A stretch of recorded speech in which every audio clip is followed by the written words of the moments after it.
വരുന്ന നിയമസഭാ തെരഞ്ഞെടുപ്പിൽ തൃശ്ശൂർ ജില്ലയിൽ UDFിൻ്റെ സാധ്യതകൾ, അതോടൊപ്പം തന്നെ തൃശ്ശൂർ ജില്ലയിലെ ഏറ്റവും പ്രധാനപ്പെട്ട മണ്ഡലങ്ങളൊന്നായിട്ടുള്ള ഗുരുവായൂർ നിയോജക മണ്ഡലം, ഗുരുവായൂർ അമ്പലവും പാലയൂർ തീർത്ഥാടന കേന്ദ്രവും മണത്തല പള്ളിയുമെല്ലാം നിലകൊള്ളുന്ന തീരദേശ പ്രദേശം വളരെയധികമുള്ള ഗുരുവായൂർ നിയോജക മണ്ഡലം ഈ തെരഞ്ഞെടുപ്പിൽ ആർക്കൊപ്പം നിൽക്കും എന്ന കാര്യം ചർച്ച ചെയ്യപ്പെടേണ്ട ഒരു കാര്യമാണ്. പ്രധാനമായിട്ടും ഗുരുവായൂരിൽ രണ്ട് മുനിസിപ്പാലിറ്റികളാണ്, ചാവക്കാട് മുനിസിപ്പാലിറ്റിയും അതുപോലെ ഗുരുവായൂർ മുനിസിപ്പാലിറ്റിയും. പഞ്ചായത്തുകൾ കഴിഞ്ഞ മണ്ഡല പുനർനിർണയത്തിൽ ഗുരുവായൂരിനോടൊപ്പം ചേർന്ന ഒരു പഞ്ചായത്താണ് ഏങ്ങണ്ടീര് പഞ്ചായത്ത്. ഏങ്ങണ്ടീര് പഞ്ചായത്ത്, കടപ്പുറം പഞ്ചായത്ത്, ഒരുമനൂർ പഞ്ചായത്ത്, പുന്നയൂർ, വടക്കേക്കാട്, പുന്നയൂർക്കുളം ഇങ്ങനെയുള്ള പഞ്ചായത്തുകളിലും അതുപോലെ തന്നെ രണ്ട് മുനിസിപ്പാലിറ്റികളും ഉൾപ്പെടുന്നതാണ് ഗുരുവായൂർ നിയോജക മണ്ഡലം. ഒരു കാലത്ത് UDFിൻ്റെ കോട്ടയായിരുന്നു. മുസ്ലിം ലീഗ് നിരന്തരമായി വിജയിച്ചുകൊണ്ടിരുന്നതാണ്. എന്നാൽ 1992 ബാബരി മസ്ജിദിനെ തകർക്ക് ശേഷം നടന്ന തെരഞ്ഞെടുപ്പിൽ അബ്ദുസ്സമദ് സമദാനി, അവിടുത്തെ PM അബൂബക്കർ സാഹിബിനോട് സിറ്റിംഗ് MLA, അദ്ദേഹം രാജിവെക്കുകയും പിന്നീട് ഉപതെരഞ്ഞെടുപ്പ് വന്നപ്പോൾ PM അബൂബക്കർ ഈ 92 ബാബരി മസ്ജിദ് തകർച്ചയ്ക്ക് ശേഷം മുസ്ലിം ലീഗിലുണ്ടായിട്ടുള്ള ആ പിളർപ്പ് INL രൂപീകരിക്കുകയും PM അബൂബക്കർ സാഹിബിനെ പോലെയുള്ള തലമുതിർന്ന നേതാവ്, അദ്ദേഹം കോഴിക്കോട് ജില്ലയിൽ നിന്നുള്ള നേതാവായിരുന്നു, അദ്ദേഹം INLലേക്ക് പോവുകയും രാജിവെക്കുകയും ചെയ്തു. സുലൈമാൻ സേഠിനൊപ്പമാണ് PM അബൂബക്കർ സാഹിബ് പോയത്. അതിനുശേഷം അദ്ദേഹം രാജിവെച്ചു. ഗുരുവായൂരിൽ ഉപതെരഞ്ഞെടുപ്പ് വന്നു. ആ ഉപതെരഞ്ഞെടുപ്പിൽ അബ്ദുസ്സമദ് സമദാനിയായിരുന്നു മുസ്ലിം ലീഗിൻ്റെ സ്ഥാനാർത്ഥി. CPM അവർക്ക് കിട്ടാക്കനിയായി കിടന്നിരുന്ന ഗുരുവായൂരിൽ ഒരു പൊതു സ്വതന്ത്രനെ പരീക്ഷിക്കുന്ന, ഇപ്പോഴും അവരത് പയറ്റിക്കൊണ്ടിരിക്കുന്നുണ്ട്. അതൊക്കെ ഗുരുവായൂരിൽ അത് പയറ്റി വിജയിച്ചത് കൊണ്ടാണ് CPM ഇപ്പോഴും ആ തന്ത്രം തുടരുന്നത്. ഗുരുവായൂരിൽ PT കുഞ്ഞുമുഹമ്മദ്, സിനിമാ സംവിധായകനും സാംസ്കാരിക പ്രവർത്തനവുമായിട്ടുള്ള PT കുഞ്ഞുമുഹമ്മദ്, അത് ഗുരുവായൂർ മണ്ഡലത്തിൽ നിന്നുള്ള ആൾ കൂടിയാണ്. അദ്ദേഹത്തെ മത്സരിപ്പിക്കാനാണ് CPM തയ്യാറായത്. അങ്ങനെ പൊതുവെ താരതമ്യേന ദുർബലനായ എന്നാൽ ശക്തനായ അബ്ദുസ്സമദ് സമദാനിക്കെതിരെ PT കുഞ്ഞുമുഹമ്മദിനെ പോലെയുള്ള ഒരു പൊതു സ്വതന്ത്രനെ നിർത്തി, സ്വതന്ത്ര സ്ഥാനാർത്ഥിയെ നിർത്തി CPM നടത്തിയ ആ പരീക്ഷണം വിജയിച്ചു എന്നുള്ളതാണ്. അതിൽ പ്രധാനപ്പെട്ട കാരണം അന്ന് അബ്ദുൽ നാസർ മദനിയുടെ നേതൃത്വത്തിൽ PDP രൂപീകരിക്കുകയും INL ശക്തമായി മുസ്ലിം ലീഗിൽ നിന്ന് പോയി അവർ ശക്തമായിട്ട്, പ്രത്യേകിച്ചിട്ട് മുസ്ലിം ലീഗിൻ്റെ പരമ്പരാഗത നേതാക്കന്മാർ ചില ബെൽറ്റുകളിൽ പൂർണ്ണമായും INLലേക്ക് പോയിരുന്നു. അതോടൊപ്പം തന്നെ അബ്ദുൽ നാസർ മദനിയുടെ PDP അഡ്വക്കേറ്റ് KA ഹസനായിരുന്നു മത്സരിച്ചത്. തോണിയുടെ അടത്തിൽ 15,000 വോട്ടുകളാണ്, 15,000-ഓളം വോട്ടുകൾ, 14,000 ചില്ലറ വോട്ടുകൾ അന്ന് PDPയുടെ സ്ഥാനാർത്ഥി നേടി. INL ശക്തമായി പ്രവർത്തിക്കുകയും വോട്ടുകൾ CPMലേക്ക് പോവുകയും ചെയ്യുന്ന സാഹചര്യമുണ്ടായി. അങ്ങനെ മുസ്ലിം ലീഗിന് വലിയ തരത്തിലുള്ള ശക്തിക്ഷയമുണ്ടായ ആ തെരഞ്ഞെടുപ്പിൽ അബ്ദുസ്സമദ് സമദാനി 2,000 വോട്ടുകൾക്ക് തോൽക്കുകയും ആദ്യമായി CPM ഒരു സ്ഥാനാർത്ഥിയെ വിജയിപ്പിക്കുകയും ചെയ്തു. അങ്ങനെയാണ് ആദ്യമായിട്ട് CPMന് ഗുരുവായൂർ ലഭിക്കുന്നത്. പിന്നീട് 96 നടന്ന തെരഞ്ഞെടുപ്പിൽ എൻ്റെ നാട്ടുകാരൻ കൂടെയായിട്ടുള്ള ജനാബ് RP മൈദുട്ടി സാഹിബായിരുന്നു മത്സരിച്ചത് മുസ്ലിം ലീഗിന് വേണ്ടി. എന്നാൽ ആ തെരഞ്ഞെടുപ്പിലും 2,000-ഓളം വോട്ടുകൾക്ക് RP മൈദുട്ടി സാഹിബ് പരാജയപ്പെടുന്ന സാഹചര്യമുണ്ടായി. കാരണം ഈ ഒരു ഗുരുവായൂരിലുണ്ടായിട്ടുള്ള വലിയ ഒരു ലീഗിനുണ്ടായ ഒരു ശോഷണം, അത് ഈ PDPയുടെയും INLൻ്റെയും INLൻ്റെ രൂപീകരണവും PDPയുടെ കടന്നുവരവും, ഇതാണ് പ്രധാനമായിട്ടും ലീഗിനെ ബാധിച്ചത് ആ ഘട്ടത്തിൽ. അപ്പോൾ അതിൻ്റെ ഒരു അനുരണനങ്ങൾ അത് ഈ 96 തെരഞ്ഞെടുപ്പിലും ഉണ്ടായിരുന്നു. അപ്പോൾ അതുകൊണ്ട് തന്നെ 96 ജയിച്ച് കയറാൻ കഴിഞ്ഞില്ല. മറ്റു ഗ്രൂപ്പ് രാഷ്ട്രീയ പ്രശ്നങ്ങളൊക്കെ ഉണ്ടായി. ഗുരുവായൂരിൽ RP മൈദുട്ടി സാഹിബ് നിയമസഭയിലേക്ക് 2,000 ചില്ലാനം വോട്ടുകൾക്ക് തോൽക്കുമ്പോൾ K. കരുണാകരൻ അന്ന് പാർലമെൻറ്റ് നിയമസഭ ഒരുമിച്ചാണ്. K. കരുണാകരൻ പാർലമെൻറ്റിലേക്ക് ഏകദേശം 10,000-ഓളം വോട്ടുകൾക്ക് ലീഡ് നേടുന്ന സാഹചര്യം ഉണ്ടായി ഗുരുവായൂരിൽ. UDF സ്ഥാനാർത്ഥി പാർലമെൻറ്റിലേക്ക് ലീഡ് നേടുന്ന മണ്ഡലത്തിൽ, പക്ഷേ നിയമസഭയിൽ മുസ്ലിം UDFിൻ്റെ സ്ഥാനാർത്ഥി പിന്നിൽ തോൽക്കുന്നു എന്നുള്ളതാണ്.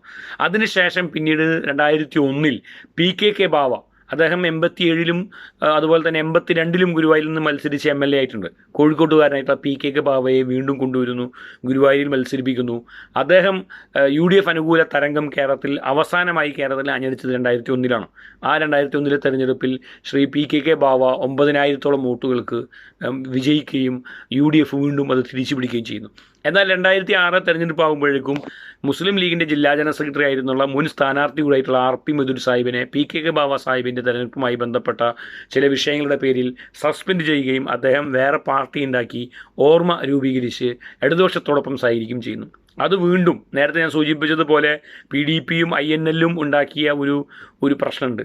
അത് തീരുന്നതിന് മുമ്പാണ് RPയെ പുറത്താക്കിക്കൊണ്ട് വീണ്ടും മുസ്ലിം ലീഗ് നേതൃത്വം നടത്തിയ ഒരു നീക്കം അത് ഗുരുവായൂരിലെ ലീഗിനെ സംബന്ധിച്ചിടത്തോളം വളരെയധികം ദോഷം ചെയ്തു. അങ്ങനെ ഗുരുവായൂരിൽ പിന്നീട് 2006 തെരഞ്ഞെടുപ്പ് വരുമ്പോൾ RP മിഥുൻ സാഹിബ് പിന്നീട് അദ്ദേഹം അസുഖബാധിതനായി ചികിത്സയിൽ പോവുകയും ഒരുപക്ഷെ അസുഖബാധിതനായില്ലായിരുന്നുവെങ്കിൽ അദ്ദേഹമായിരിക്കും ഒരുപക്ഷെ നിയമസഭയിൽ CPM സ്ഥാനാർത്ഥിയായിട്ട് സ്വതന്ത്ര സ്ഥാനാർത്ഥിയായിട്ട് ഇപ്പോൾ KT ജലീലും PTA റഹീമും മത്സരിച്ചതുപോലെ, അതുപോലെ തന്നെ PV അൻവറും അബ്ദുറഹിമാനും ഒക്കെ മത്സരിച്ചതുപോലെ ഗുരുവായൂരിൽ RP മിഥുൻ സാഹിബായിരുന്നു ഒരു പക്ഷേ സ്വതന്ത്ര സ്ഥാനാർത്ഥിയായിട്ട് മത്സരിക്കേണ്ടിയിരുന്നത്. എന്നാൽ അദ്ദേഹത്തിന് പെട്ടെന്ന് അസുഖബാധിതനാവുന്നു. പിന്നീട് ഏരിയ സെക്രട്ടറി ആയിരുന്ന KV അബ്ദുൽ ഖാദർ CPM വേണ്ടി മത്സരിക്കുന്നു. അതിനിടയിൽ തന്നെ തെരഞ്ഞെടുപ്പ് പ്രചരണത്തിനിടയിൽ KP വത്സലൻ മുനിസിപ്പൽ ചെയർമാൻ കൊല ചെയ്യപ്പെടുന്നു. ഇതെല്ലാം കൊണ്ടും UDF-നെതിരാകുകയും ഓർമ്മയുടെ ശക്തമായ പ്രവർത്തനം, മുസ്ലിം ലീഗിന് പൊതുവെ സംഭവിച്ച ചില ശോഷണങ്ങൾ, ഇതെല്ലാം കൂടി KV അബ്ദുൽ ഖാദർ ഈസിയായിട്ട് 10,000-ഓളം വോട്ടുകൾക്ക് വിജയിക്കുന്ന സാഹചര്യമാണ്. CH റഷീദ് സാഹിബായിരുന്നു അന്ന് 2006 മുസ്ലിം ലീഗിൻ്റെ സ്ഥാനാർത്ഥിയായി UDF-ൻ്റെ സ്ഥാനാർത്ഥിയായി മത്സരിച്ചത്. 2006 ശേഷം 2011 അബ്ദുൽ ഖാദർ തന്നെ CPM-ന് വേണ്ടി ജനവിധി തേടുന്നു. എന്നാൽ അഷ്റഫ് കോക്കൂർ, ഇപ്പോൾ മുസ്ലിം ലീഗിൻ്റെ മലപ്പുറം ജില്ലാ ട്രഷറായിട്ടുള്ള അഷ്റഫ് കോക്കൂർ, അദ്ദേഹം മലപ്പുറം ജില്ലയിൽ നിന്നുള്ളതാണ്, അദ്ദേഹത്തെ മത്സരിപ്പിക്കുന്നു. പക്ഷേ തെരഞ്ഞെടുപ്പിൽ പരാജയം ഉണ്ടാകുന്നു. വീണ്ടും 2011 2016 മുസ്ലിം ലീഗിൻ്റെ സംസ്ഥാന നേതാവ്, അതുപോലെ തന്നെ പ്രാസംഗികൻ, യൂത്ത് ലീഗിൻ്റെ സംസ്ഥാന പ്രസിഡന്റ്, MSF-ൻ്റെ സംസ്ഥാന പ്രസിഡൻ്റൊക്കെ ആയിട്ടുള്ള PM സാദിഖ് അലി സാഹിബ്, അദ്ദേഹം തൃശ്ശൂർ ജില്ലയിൽ നിന്ന് തന്നെയുള്ള നാട്ടിക മണ്ഡലത്തിൽ നിന്നുള്ള വ്യക്തിത്വമാണ്. അദ്ദേഹമാണ് UDF-ന് വേണ്ടി മത്സരിച്ചത്. സിറ്റിംഗ് MLA ആയിരുന്ന KV അബ്ദുൽ ഖാദർ തന്നെ 3-ാം തവണയും ജനവിധി തേടുന്നു. വീണ്ടും ആ മത്സരത്തിൽ CPM വിജയിക്കും. അങ്ങനെ ഒരു CPM-ൻ്റെ കോട്ടയായി മാറുന്ന കാഴ്ചയാണ് കാണുന്നത്. 2021 KNA ഖാദറിനെ കൊണ്ടുവന്ന്, സംസ്ഥാന നേതാവായിട്ടുള്ള KNA ഖാദറിനെ മലപ്പുറത്ത് നിന്ന് കൊണ്ടുവന്ന് മുസ്ലിം ലീഗ് ഒരു പരീക്ഷണം, UDF ഒരു പരീക്ഷണം നടത്തിയെങ്കിലും വിജയിച്ചില്ല. 3 തവണ കഴിഞ്ഞ അബ്ദുൽ ഖാദറിനെ മാറ്റി ചാവക്കാട് മുനിസിപ്പൽ ചെയർമാനൊക്കെയായി പ്രവർത്തിച്ചിട്ടുള്ള NK അക്ബറിനെ CPM സ്ഥാനാർത്ഥിയാക്കുന്നു. വൻ ഭൂരിപക്ഷത്തിന് NK അക്ബർ വിജയിച്ചുകൊണ്ട് ഇതൊരു CPM-ൻ്റെ കോട്ടയാണ്. ലീഗിൻ്റെ കോട്ടയായിരുന്ന ഒരു മണ്ഡലം CPM-ൻ്റെ കോട്ടയായി മാറുന്ന സാഹചര്യമാണ് ഇപ്പോൾ ഉള്ളത്. 2026 ഈ തെരഞ്ഞെടുപ്പ് വരുമ്പോഴും CPM സംഘടനാപരമായും ജനകീയനായ ഒരു MLA എന്ന അബ്ദുൽ ഖാദറും ഒക്കെ അവരുടെ നിലയിൽ അവർ മുന്നോട്ട് പോയിട്ടുണ്ട്. ഇടതുപക്ഷത്തിന് അനുകൂലമായൊരു സാഹചര്യമുണ്ട്. പക്ഷേ കഴിഞ്ഞ തെരഞ്ഞെടുപ്പിൽ K മുരളീധരൻ തൃശ്ശൂരിൽ തോറ്റപ്പോൾ പോലും UDF-ന് ലീഡ് നേടിയ 9,000-ഓളം വോട്ടുകളുടെ ലീഡ് നേടിയ ഒരു മണ്ഡലമാണ് ഗുരുവായൂർ എന്നുള്ളത് പ്രത്യേകം ആലോചിക്കേണ്ട കാര്യമുണ്ട്. അപ്പോൾ അതുകൊണ്ട് തന്നെ UDF-ന് പരമ്പരാഗതമായി വോട്ട് ചെയ്യുന്ന വോട്ടർമാരുള്ള മണ്ഡലമാണ് ഗുരുവായൂർ. അതുകൊണ്ടാണ് പാർലമെൻറ്റിലേക്ക് നിരന്തരമായി UDF സ്ഥാനാർത്ഥികൾക്ക് വോട്ട് ലഭിച്ചുകൊണ്ടിരിക്കുന്നത്. TN പ്രതാപൻ മത്സരിച്ച പാർലമെൻറ്റ് തെരഞ്ഞെടുപ്പിൽ 18,000-ഓളം വോട്ടുകളുടെ വമ്പൻ ലീഡ് TN പ്രതാപന് ലഭിച്ചിരുന്നു. അപ്പോൾ അതുകൊണ്ട് തന്നെ ഒരു നല്ല സ്ഥാനാർത്ഥിയെ നിർത്തിയാൽ, മണ്ഡലവുമായി കൃത്യമായി ബന്ധമുള്ള വേരുകളുള്ള നല്ലൊരു സ്ഥാനാർത്ഥിയെ നിർത്തിയാൽ തീർച്ചയായിട്ടും UDF-ന് വിജയിക്കാൻ കഴിയുന്ന ഒരു മണ്ഡലമാണ് ഗുരുവായൂർ.